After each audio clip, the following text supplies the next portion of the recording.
AITH for not wanting my partner's family to stay with us. Hi, I am a 26-year-old woman, and I've been with my 37-year-old boyfriend for a year now. He's originally from South America, where he faced significant hardships before making his way to Europe. I, on the other hand, come from a stable, middle-class Northern European background and have never faced serious financial struggles.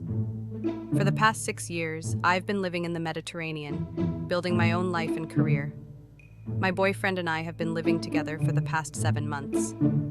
Recently, due to some legal changes, he decided to bring his mother and mentally unstable brother to Europe, hoping his mother can eventually obtain residency. He explained that he'll need to take on the emotional and financial responsibility for them, which I completely understand and respect.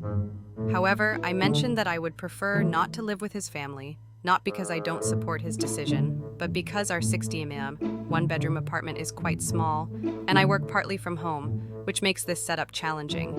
While I have no problem with his mother, I am more concerned about living with his brother, given his mental health issues, as it might be a lot for me to handle in such a tight space. My boyfriend understood my concerns and suggested that if needed, he could live with his family, and I would take over the rent for our apartment, even though this would take up a significant portion of my salary. I agreed to this arrangement, believing it to be a fair compromise. However, as the situation unfolded quickly, he hasn't been able to find a suitable place for his family yet, and he's asked if they could stay with us temporarily. Although I initially said I'd prefer not, I agreed to it for now, as I don't want him to bear the high cost of temporary accommodation alone. Am I being unreasonable for not wanting them to stay in our flat? I want to be supportive, but I also need to protect my own mental and emotional well-being.